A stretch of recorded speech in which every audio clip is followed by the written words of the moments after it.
Drop it.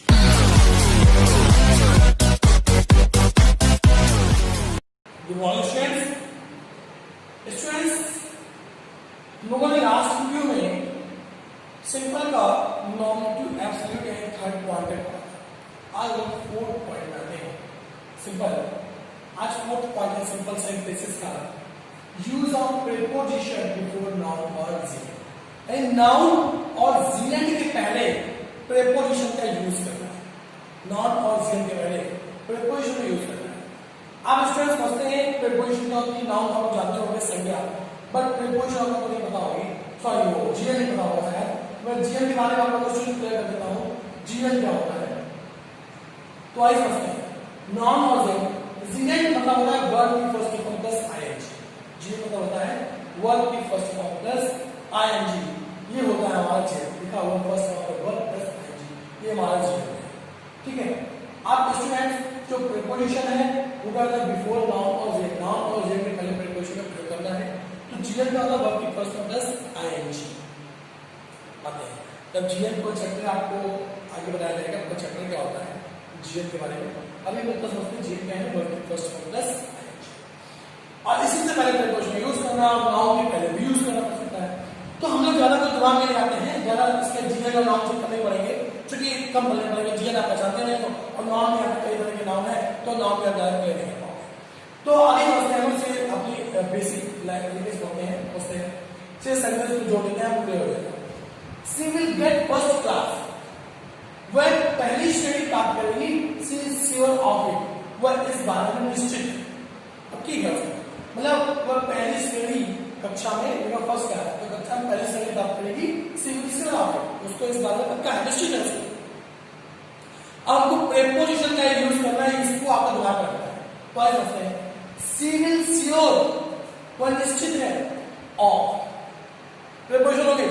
और GN ये मतलब आईएनजी, आईएनजी लगाने के पहले बिफोर, ठीक है ना। Use of preposition before noun और जीएन। जीएन के पहले प्रीपोजिशन प्रयोग, जीएन के पहले प्रीपोजिशन प्रयोग। तो शी इज श्योर, वह निश्चित है, ऑफ गेटिंग फर्स्ट क्लास, यानी पहली श्रेणी प्राप्त करने के विषय में, प्राप्त करने के लिए वह श्योर है। और श्योर के बाद प्रीपोजिशन ऑफ का प्रयोग होता है, याद रखिएगा। श्योर प्रोनाउंस यहां हुआ है, श्योर प्रोनाउंस ऑफ प्रीपोजिशन का प्रयोग होता है। ये आपको ज्यादा नोटिस करने वाली बात है। शी इज श्योर निश्चित है, ऑफ गेटिंग फर्स्ट क्लास, पहली श्रेणी प्राप्त करने के लिए वह निश्चित है। तो ऑफ तो श्योर को होता ही है और जे बनाना था इसलिए आईएनजी यूज करते हैं। तो she is sure of getting first class, तो पहले श्रेणी प्राप्त करने के विषय में निश्चित है।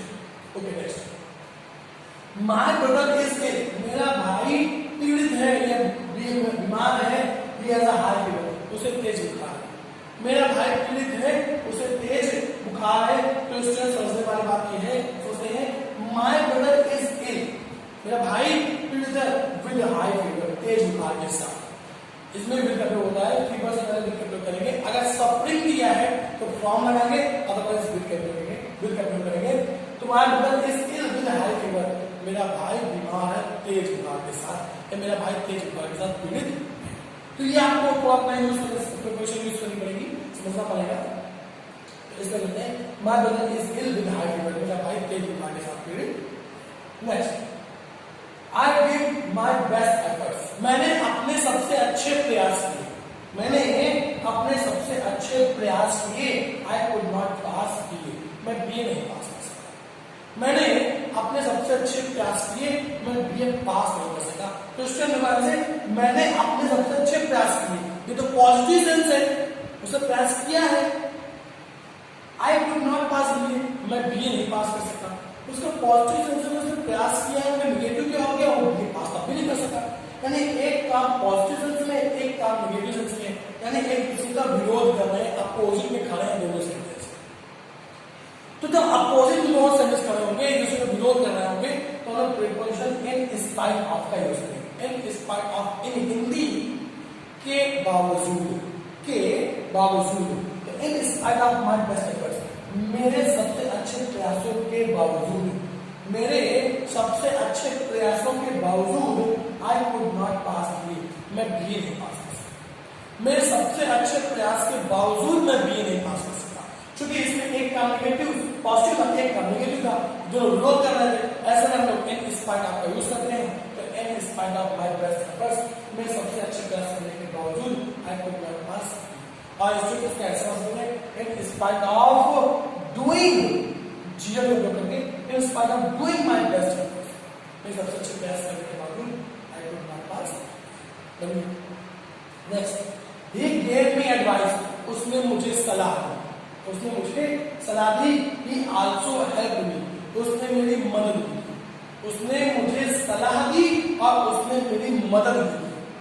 तो स्टूडेंट्स अब यहाँ पर क्या है कि देखो उसने मुझे सलाह दी है, एक काम उसने सलाह किया, और ही आल्सो हेल्प मी, उसने मेरी मदद की है।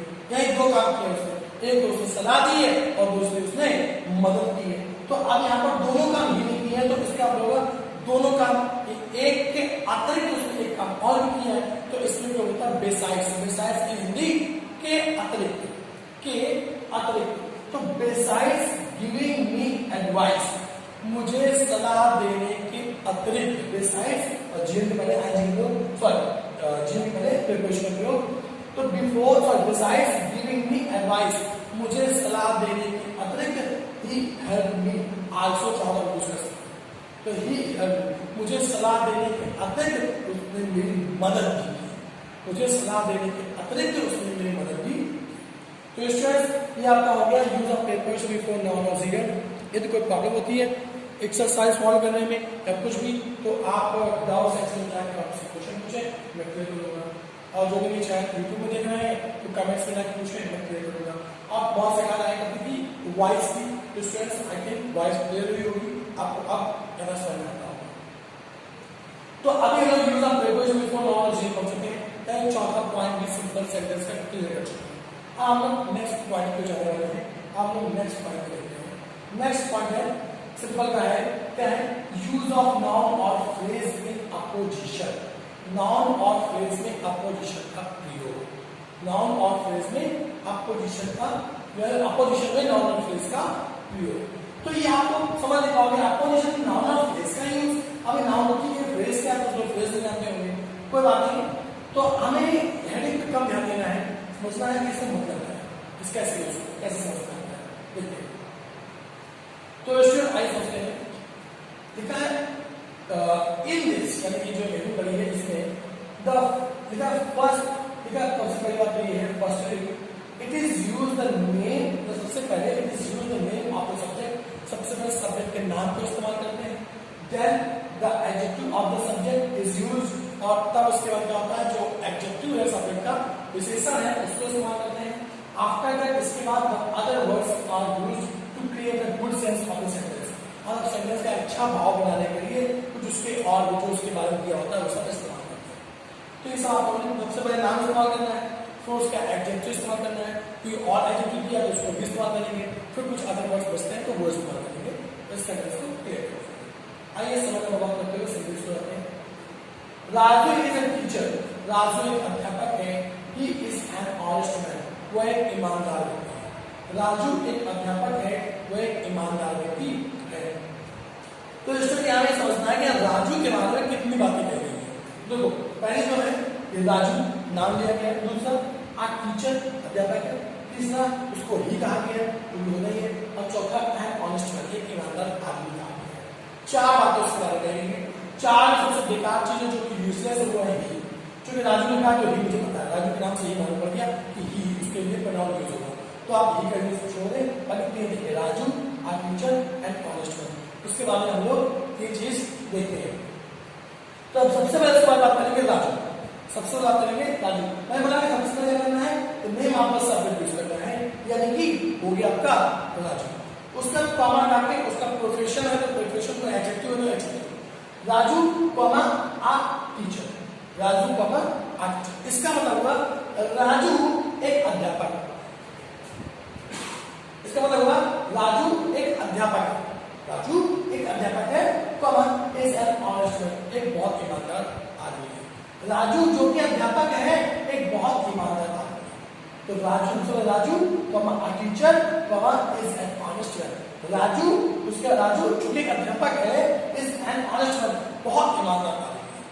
तो सबसे पहले राजू हो गया, इसके बाद क्या हो गया, a teacher, comma is an honest. हम चाहते तो ऐसे बना सकते थे Raju, comma an honest man, यहाँ पर an honest man, comma is a teacher. कोई बनता है, वो भी आता बन जाता Raju, comma an honest man, comma is a teacher. दो तरह से सेंटेंस हो जाएगा। नेक्स्ट करते हैं, Mahatma Gandhi was a great leader. Mahatma Gandhi ने वो एक महान नेता थे। लीडर की स्टाइल लीडर होगी, ये नहीं होगा। तो Mahatma Gandhi was a great leader. He pressed non-violence. उन्होंने नॉन वायलेंस का प्रस्ताव किया था, नॉन वायलेंस को मतलब बढ़ावा दिया था। नॉन वायलेंस मतलब उन्होंने अहिंसा को बढ़ावा दिया था। He was a lover of peace. वो शांति प्रिय थे, शांति के कहते थे, शांति प्रिय व्यक्ति थे। तो उनके बारे में क्या कहा है, महात्मा गांधी पहला वर्ड, दूसरा हो गया a great leader, तीसरा हो गया he, चौथा हो गया का ही है, मतलब चौथा ही, तीसरा ही मान लीजिए, a lover of peace। वो क्या है, वो लवा पीस शांति प्रिय, शांति के प्रेमी थे। तो उनके बारे में चार स्टेज, महात्मा गांधी, लीडर, उसका ही और लवा पीस। सबसे पहले उनका नाम लिखेंगे महात्मा गांधी, सबसे पहले लिखेंगे महात्मा गांधी का आ लवर ऑफ पीस। क्या करेंगे, आ लवर ऑफ पीस का आ ग्रेट लीडर, चाहे आ ग्रेट पहले कर दे, लवर ऑफ पीस आगे कर देंगे। सबसे पहले महात्मा गांधी को आ लवर ऑफ पीस, तीसरा कॉमन आगे लीडर। जितनी भी क्वालिटीज लिखेंगे जो जो के बताएंगे उनके बारे में सबको कॉमन लगा जोड़ के जाइए, और यहाँ पे हेल्पिंग ऑफ या वर्ब से बात में को जोड़ दीजिए। कॉमन प्लस नॉर्मल, यानी महात्मा गांधी जो कि शांति प्रिय व्यक्ति थे और ग्रेट लीडर महान नेता थे, क्या था प्लस नॉर्मल, उन्होंने अहिंसा का बढ़ावा दिया था, अहिंसा का बढ़ावा, उन्होंने अहिंसा का बढ़ावा। सबसे पहले महात्मा गांधी, अब लवर ऑफ पीस या तो ग्रेट लीडर, फिर लवर ऑफ पीस। अभी यहाँ पर बाद दिया गया है जो आगे चेक कर सकते हैं यहाँ, तो common pressed non violence, pressed non violence. Okay, next sentence में हम आते हैं। तो स्टूडेंट नेक्स्ट सेंटेंस दिया हुआ है आपको कि Rahul completed his work, Rahul ने अपना काम किया। इधर आ गए वापस,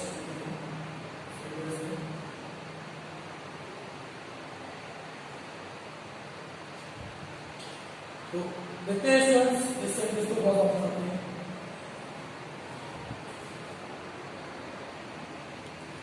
तो स्टूडेंट्स बाबर डिफीटेड लोधी, बाबर ने लोधी को हराया।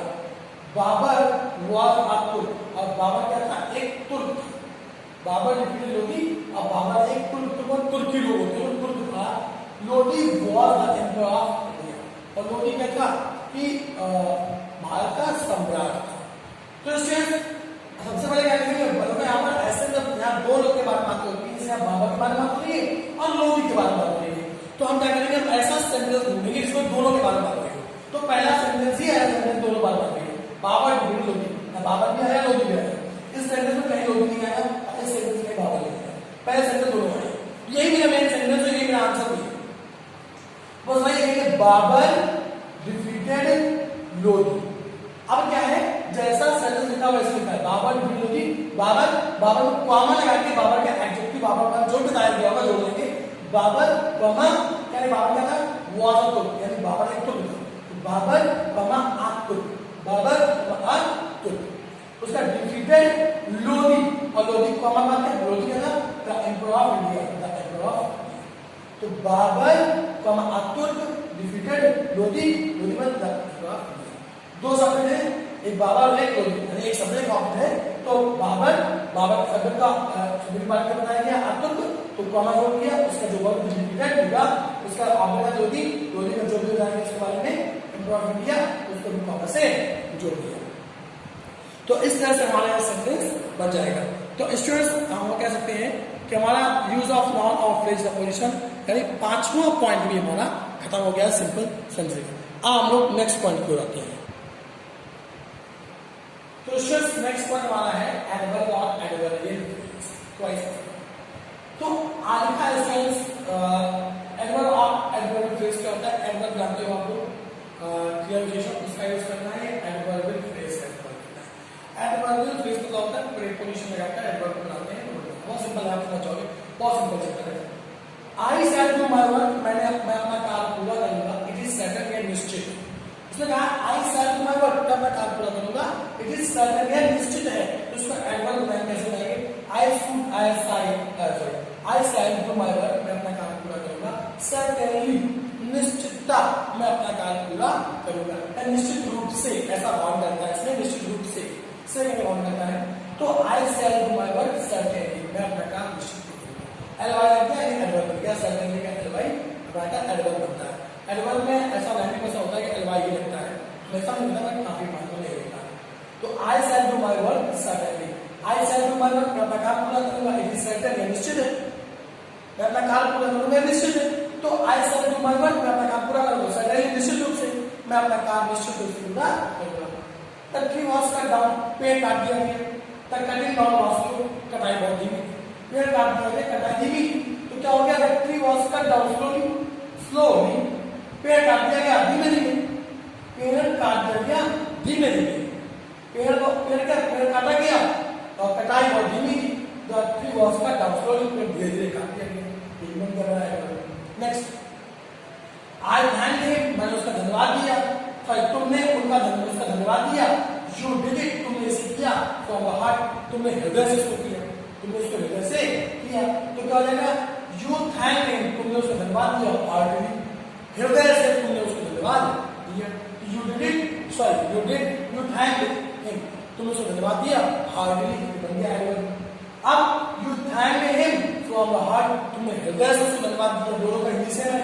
तो ये फ्रॉम प्रीपोजिशन लगी है, इसका मतलब ये हो गया एडवर्बियल फ्रेज, और ये हमारा एडवर्ब लगा है, ये हो गया एडवर्ब। तो एडवर्बियल फ्रेज और एडवर्ब से कैसे फ्रेज होता है?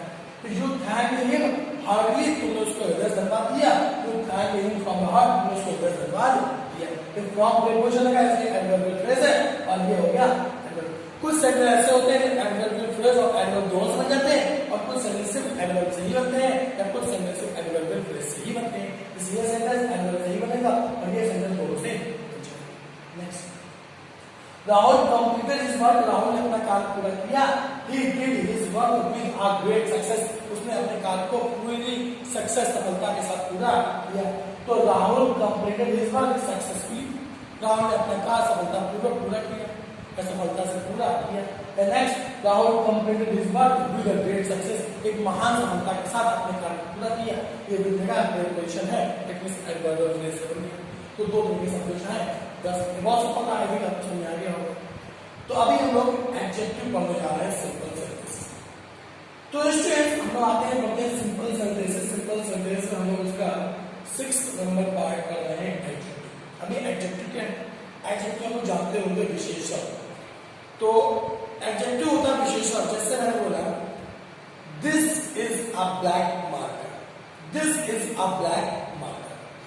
तो स्टूडेंट, इसमें जो ब्लैक है, ब्लैक वर्ड, तो black word is an adjective of this marker, and because black is an adjective of this marker, so black is used, always used before the marker word. It means black जो है उसका adjective है, तो black को marker के पहले use कर लिया हमने। एक्चुअली में हम किसी भी ऑब्जेक्ट के बारे में बात कर रहे होते हैं, जिसके बारे में बात कर रहे हैं, वस्तु के बारे में, इंसान के बारे में बात कर रहे होते हैं, किसी भी चीज के बारे में बात कर रहे होते हैं, उसका अगर एडजेक्टिव हमको बताना है, तो हमें अपने उस एडजेक्टिव को उस ऑब्जेक्ट के पहले पुनः करना होता है। ओके, समझते हैं? In this, we have an adjective in a sentence. हमें एक सेंटेंस में एक एडजेक्टिव मिलता है, कोई एक एडजेक्टिव मिलेगा इन सेंटेंसेस में, और उस एडजेक्टिव करना क्या है? which is used before that object, और उस ऑब्जेक्ट के पहले हमें उस एडजेक्टिव का यूज करना होता है। कौन सा ऑब्जेक्ट के पहले? for which it was given, जिसके लिए दिया गया था, जिस ऑब्जेक्ट के लिए ये एडजेक्टिव दिया गया था हमें सेंटेंस में, उस ऑब्जेक्ट के पहले ही इसको यूज कर देते हैं और एडजेक्टिव बन जाता है। यानी जो भी ऑब्जेक्ट है जिसके बारे में एडजेक्टिव दिया गया है, तो उस एडजेक्टिव को उठाएंगे और उस ऑब्जेक्ट के पहले जाकर रख देंगे, तो उससे हमारा सिंपल सेंटेंसेस बन जाएगा, वो भी एडजेक्टिव के रूप में। क्योंकि सिंपल सर्विस तो 8 प्रकार से बनते हैं, तो उसमें जो सिर्फ नंबर दिया गया है वो एडजेक्टिव है। तो एडजेक्टिव का यूज करके सिंपल सेंटेंस कैसे बनाना है वो सीखना है।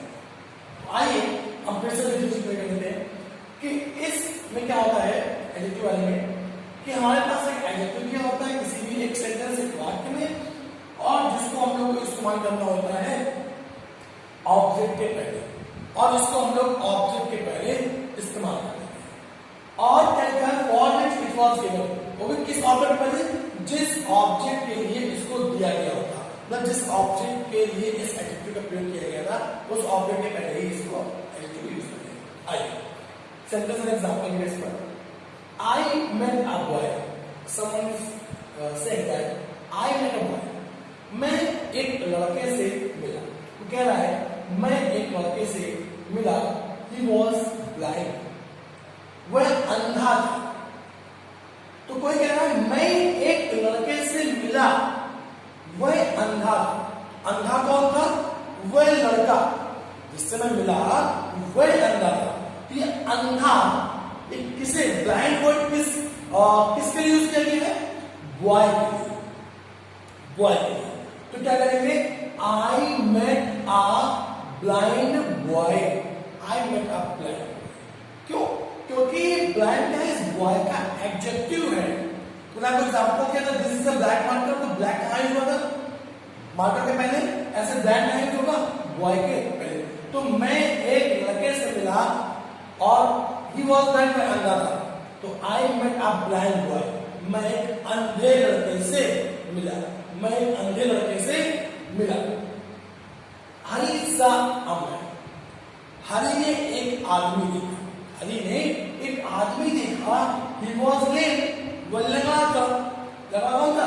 वह आदमी। अगर यहाँ पे हरी को लंगड़ा बोलता तो लिखता हरी was lame, लेकिन वहां नहीं, वहां क्या हरी सा अमर, हरी ने एक आदमी देखा। he was lame, आदमी लंगड़ा था। तो ये लंगड़ा क्यों आ गया? आदमी को। तो हरी सा आ लेम मैन, हरी सा आ लेम मैन का एडजेक्टिव है, तो लेम। दो क्वेश्चन सेंटेंस में आपको या कहीं आप ही करके दे सकता है, या और सिंपल कर देगा, यहाँ पर बॉय कर देगा, यहाँ पे मैन कर देगा, द मैन वाज लेम। इससे और क्लियर हो जाएगा कि मैन क्या कर दिया। लेकिन actual I don't want to give you so simple sentences। मतलब मैं चाहता हूँ थोड़ा क्रिएटिव हो जाए, और क्रिएटिव कुछ खास नहीं है, बट ये है कि वहां पर बहुत सिंपल कर देगा, आपको बता देगा एग्जाम में। यहाँ बॉय लिख देगा, द बॉय, द मैन, वह लड़का, वह आदमी, इससे क्लियर हो जाएगा। लेकिन मैं चाहता हूँ अगर ऐसा आ जाता वहां आप आसानी से पहचान लोगे, बट ऐसा देन इसलिए बता दो कि ये वर्ड इसके लिए ही यूज हुआ है। Okay, let's next. A tiger killed a bull. Tiger ने एक बुलक यानी बैल को मार दिया, जंगली बुलक होता है। A tiger, बाघ ने एक बुलक को मार दिया। The tiger was hungry. बाघ कैसा था? भूखा था। बाघ भूखा था। The bullock was hefty. और जो बैल था वो कैसा? hefty, तंदुरुस्त था, हट्टा था, वो hefty था। तो यहाँ पर देखो दो लोगों के बारे में बात है, एक टाइगर है, एक बुलक है। आपको सेंटेंसेस नेक्स्ट सेंटेंसेस में ढूंढना है कि क्या हमें किसी एक सब्जेक्ट या ऑब्जेक्ट के बारे में एडजेक्टिव दिया गया है या दोनों के बारे में। तो आते हैं टाइगर वाज हंग्री, भाई टाइगर का एडजेक्टिव दिया हुआ है, टाइगर हंग्री है, और बुलक कहने के लिए बुलक वाज हैप्पी, बुलक तंदुरुस्त है, दोनों का एडजेक्टिव दिया गया है। तो ऐसी कंडीशन में हम हंग्री यूज हुआ है टाइगर के लिए एडजेक्टिव है, और हैप्पी बुलक के लिए है। तो हंग्री को उठाकर टाइगर के पैर रखेंगे और हैप्पी को उठाकर बुलक के पैर रखेंगे, तो हो जाएगा आ टाइगर के पहले हंग्री, आ टाइगर सॉरी आ हंग्री टाइगर किल्ड, आ बुलक के पहले क्या हैप्पी, आ हैप्पी बुलक। सेंटेंस वाला यही था कि एक टाइगर ने बुलक को मारा, लेकिन टाइगर कैसा था? भूखा था। तो हंग्री टाइगर, एक भूखे टाइगर ने किल्ड अ हैप्पी बुलक, एक तंदुरुस्त बैल को मारा। दोनों का एडजेक्टिव ना, बुलक का हैप्पी, टाइगर का हंग्री, दोनों के साथ बन गया hungry tiger killed a happy. I think आपको समझ आ गया। Next sentence, Anshika has gone to meet her sister.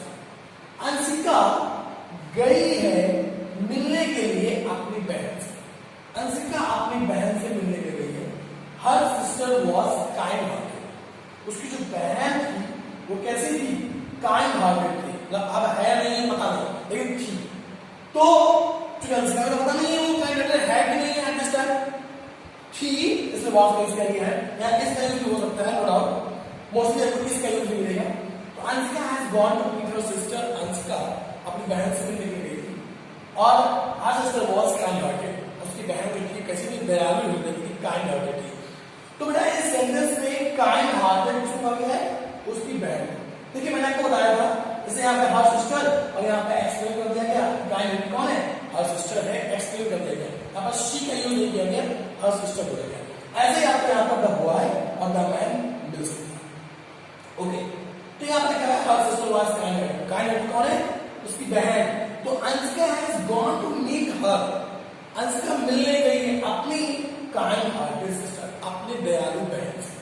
Anshika अपनी दयालु बहन से मिलने के लिए गई है। अच्छा स्टूडेंट्स, उसके बाद नेक्स्ट सेंटेंस आते हैं।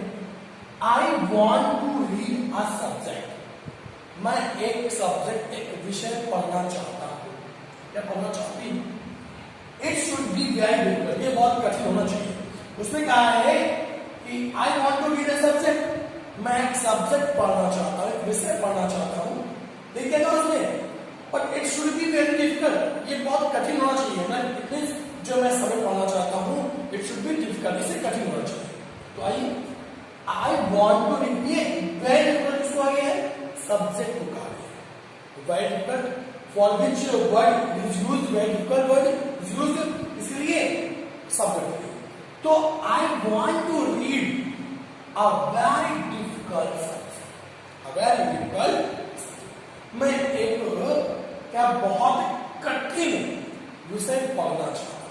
इट सब्जेक्ट में नहीं होता कि physics, chemistry, math, English, biology पढ़ रहे हैं।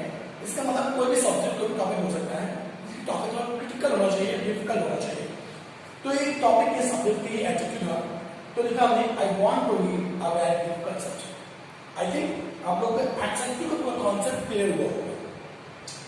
तो ये था हमारा एडजेक्टिव। स्टूडेंट्स, अगर एडजेक्टिव कोई डाउट होता है तो आप डाउट सेक्शन में जाकर बता सकते हैं। और जो लोग यूट्यूब में देख रहे हैं, उन्हें क्लियर डाउट होता है किसी चीज में, तो कमेंट सेक्शन में जाकर भी बता सकते हैं, उनको बता। ओके स्टूडेंट्स, नेक्स्ट टॉपिक जो हमारा है वो है कंजंक्शन। आइए देखते हैं हम लोग कंजंक्शन। सिंपल सेंटेंसेस पढ़ रहे हैं, उसमें कंजंक्शन एंड पढ़ना है। Actually we are not reading conjunction, we are reading only conjunction and. We are reading only and. हम लोग एंड पढ़ रहे हैं। And you know in Hindi और, तथा। तो इसमें लिखा भी है इन दिस मतलब in this simple sentences only conjunction and is used. केवल कंजंक्शन एंड का प्रयोग होता है और कुछ यूज नहीं होता।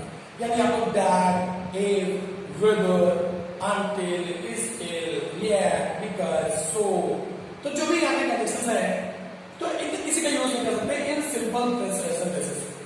सिंपल बात है।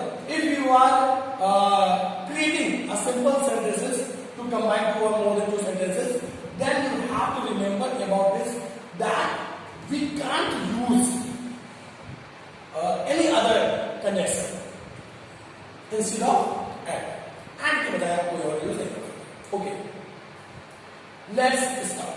and the use it's very simple। Okay, let's start. तो हमें कंडीशन एंड का यूज करना है। कैसे करना देखते हैं। बहुत सिंपल है। You have gone to buy a pen। आप एक पेन खरीदने के लिए गए थे। आप एक पेन खरीदने के लिए गए थे।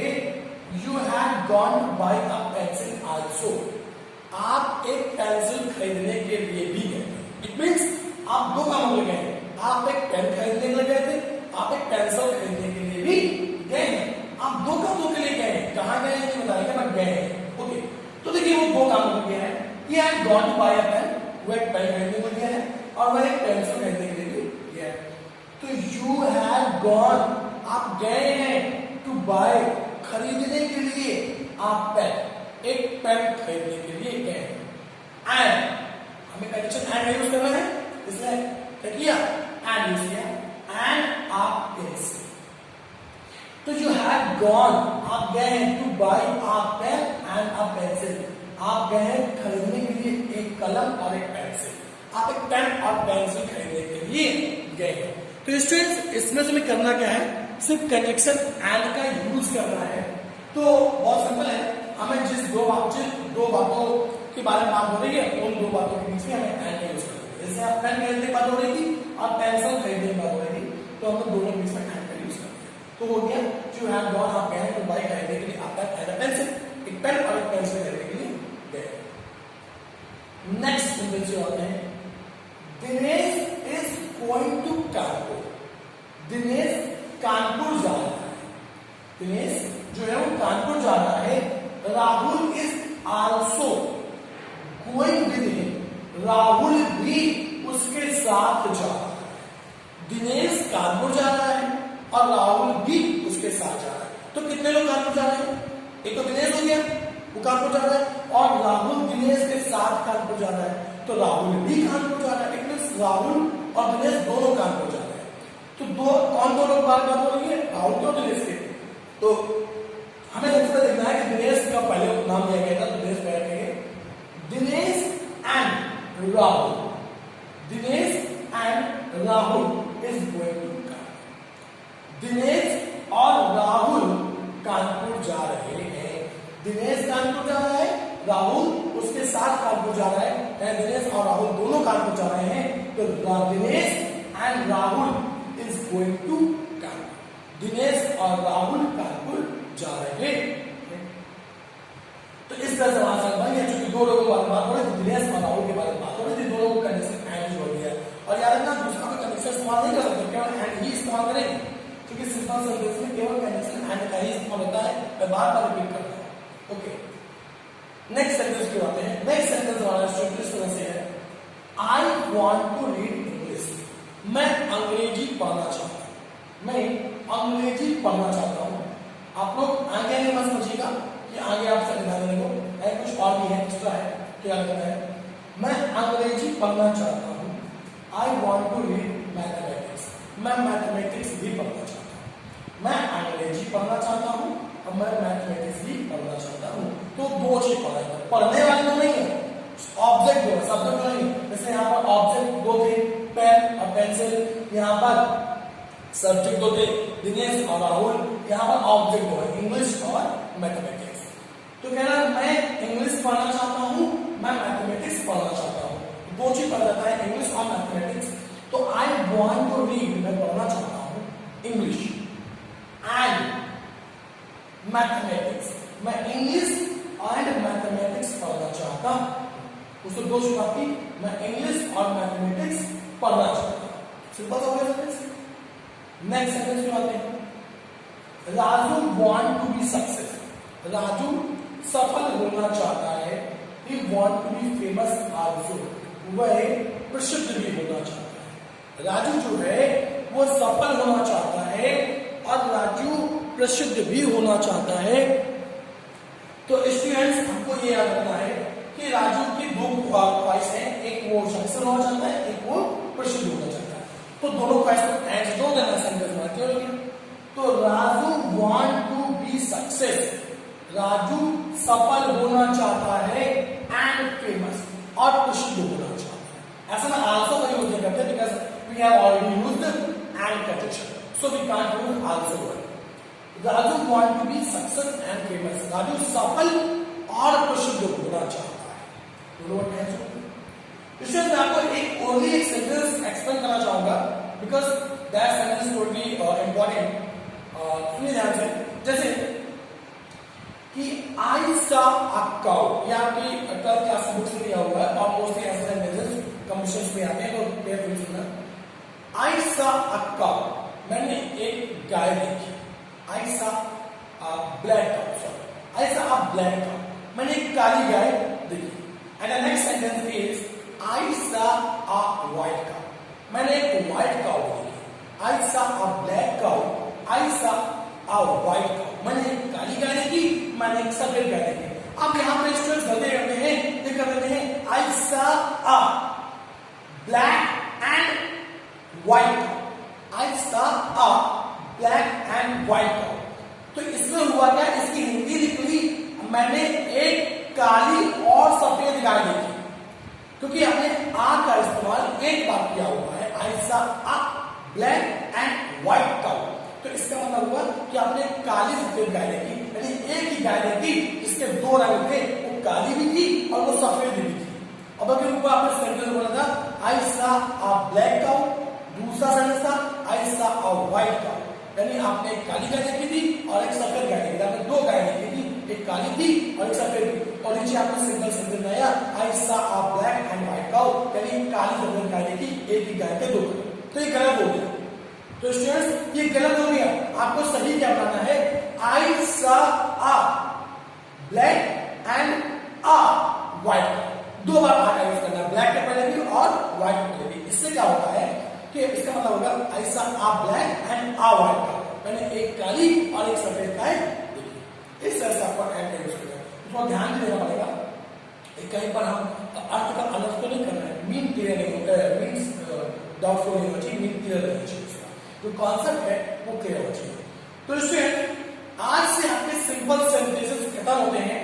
नेक्स्ट टॉपिक आपका होगा सेंटेंसेस में होगा जो कि होगा कॉम्प्लेक्स और कंपाउंड. तो नेक्स्ट टॉपिक आपको मिलेगा बाद में. तो अभी अगर किसी को सिंपल सेंटेंसेस में कोई प्रॉब्लम होगी, किसी प्रकार की प्रॉब्लम होती है सिंपल सेंटेंसेस में, तो आप लोग उसको डाउट सेक्शन में जाकर पूछ सकते हैं 11th स्टूडेंट्स. और जो यूट्यूब में देख रहे हैं वो कमेंट्स में जाकर बात पूरी रख सकते हैं. ओके.